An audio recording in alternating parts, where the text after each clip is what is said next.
This clip is brought to you by SaveWithConrad.com.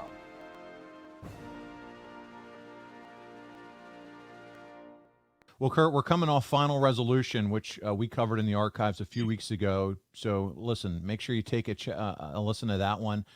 You get a win over Samoa Joe. It gives you the right to face the NWA champion. It's Christian Cage. You're familiar with Christian, obviously, from your time in the WWF. Christian wins the title at Final Resolution in a three-way over Abyss and Sting. For your first world title program, was Christian your choice of those three to work with, Kurt? Well, he wasn't my choice, but he was. I felt more comfortable with him because I worked him several times in WWE, and I didn't work with Sting or Abyss yet. And I was just new to the company, and I wanted to make sure I had put on great performances when I started out. And I thought that Christian was the best choice for me. You mentioned having worked with him in the past. When you work with someone as much as you have in the past, like Christian, does it just become kind of like old hat where you fall into those old rhythms? Or, is it, hey, this is new because we're actually fighting for a world title this time around. This is a different level. I don't think it's really about the world title as it is knowing that you, as a wrestler, you progress and you change your move sets, you change your repertoire, you take things away, you add things. So I think that our match was a little bit of the old stuff and the new stuff. Well, Kurt, we talk about it a lot. You're coming off a brutal series here with Samoa Joe. How's your body feeling at this point coming off of that? Surprisingly, and with 3 months straight with Samoa Joe, I was healthy. This is the first time in a long time I felt really good. No, that's great. Well, hey, listen, let's get into it. This is the TV that's going to build you versus Christian, and I want to jump in with that clip. Here we go. I told you all, the biggest star in TNA history would regain the biggest prize in this industry, the NWA World Heavyweight Championship. And he did it. He won the three-way elimination matchup. And it's like they say, there's no rest for the wicked, because my first opponent at Against All Odds, February 11th, has already been announced. And that opponent is none other than Kurt Angle. What an Iron Man match it was. Kurt Angle defeating Samoa Joe at Final Resolution. Now I could sit out here all day and run through Angle's laundry list. Olympic gold medalist, shoot fighter, submission specialist, and to top it all off, the biggest I've ever met. Yeah. Okay, that would be asshole. I thought we were friends. Yeah, right. Here comes Angle making his way down, hood over the eyes. Angry Angle. Angry Angle, I like it.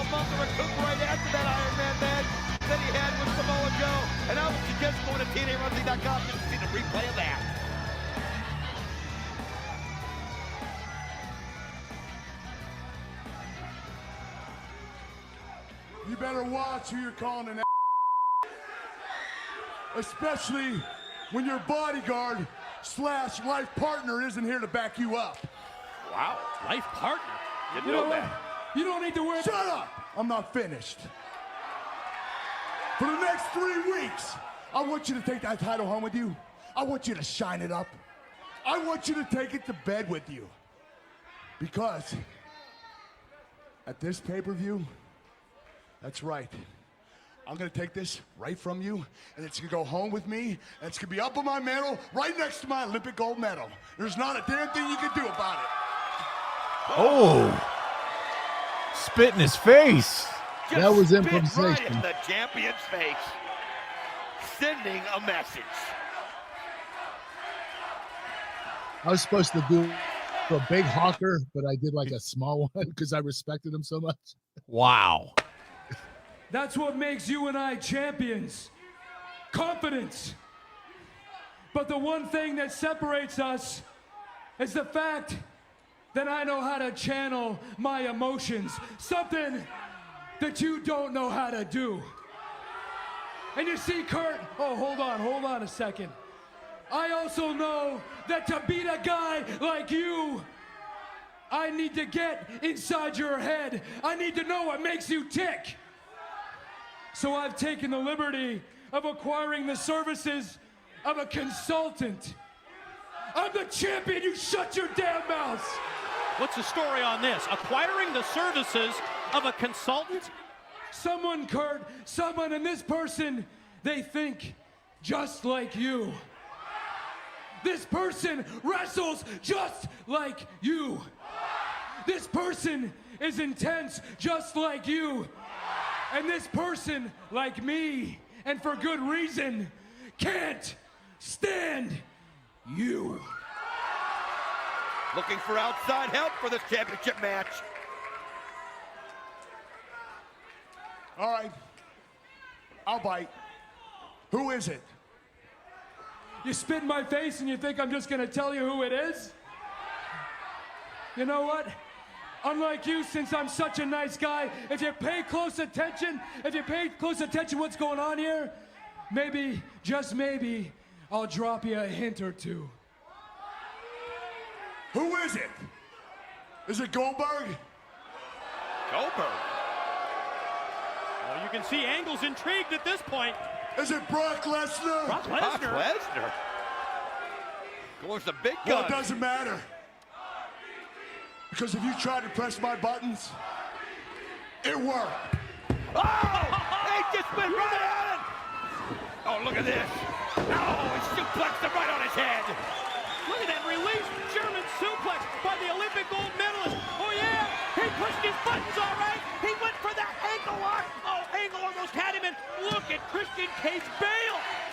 Christian Cage able to get out of it just in time. He knows it's in the place. But you can see he's trying to get into the mind of the Olympic gold medalist. All right, I got to ask before we go any further here with some questions. You and Christian, you guys obviously travel closely together. We've talked about it in the WWF days. You're now here in TNA. Talk about just getting the opportunity to work together again, what you're talking about backstage, seeing each other, working in TNA together. That's got to be fun, right? Yeah, we were great friends. We were best friends, you know, Edge, Christian, and myself. We were like, peas in a pod, you know, we hung out together. We did everything together. So, you know, seeing Christian again in TNA, it was a great feeling knowing that I had someone familiar with me down there. And you want to be comfortable, and Christian made me feel comfortable down there. That's great. And I'm sure you were so comfortable you just hocked a loogie in his face. Wow. I was supposed to do a big one, and I just love Christian so much I did like a little Yeah, he was still cleaning up for a little bit there. Yeah, that was interesting. You don't see that happen too often, but there's nothing like taking some spit in the face from another man. But so disrespectful. It is. So who's helping you guys? Who's working from a creative standpoint with the two of you? Are you and Christian brainstorming? Are you working with some folks? And by the way, whose idea was it to throw Brock Lesnar and Goldberg's name into this segment? Well, Vince Russo was the creative guy behind this, and it was his idea to mention Brock Lesnar and Goldberg. And I thought it was a good idea. I mean, a lot of fans thought when I came in, it was Goldberg. So, we were just trying to, keep with that storyline that Goldberg could possibly come in there. And so, it wasn't a bad idea to do that.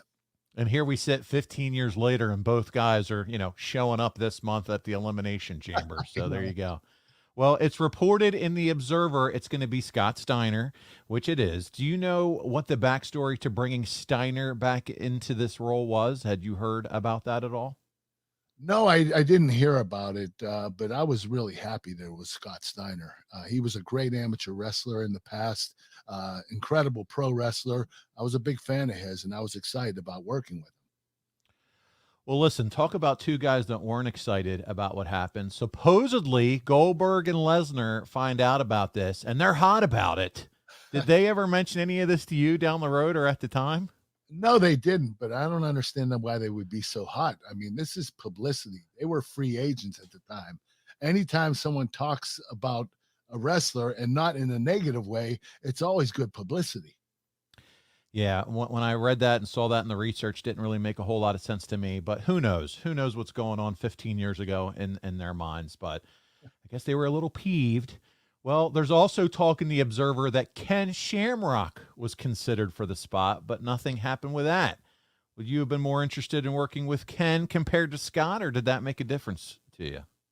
I mean, I would have loved working with Ken, especially ankle lock versus ankle lock, but it didn't matter either one. They were both great amateur wrestlers in the past, and they were both incredible pro wrestlers. So I was excited to wrestle either one of them. Hey, it's Conrad Thompson. Thanks for checking out the podcast here on YouTube. Be sure to hit the subscribe button and the notifications bell so you get a notice anytime we upload some new content. And go save yourself some money right now. If you're in a 30-year loan or you have credit card debt, it's not a matter of if I can save you money. It's a matter of how much. Find out right now for free at SaveWithConrad.com.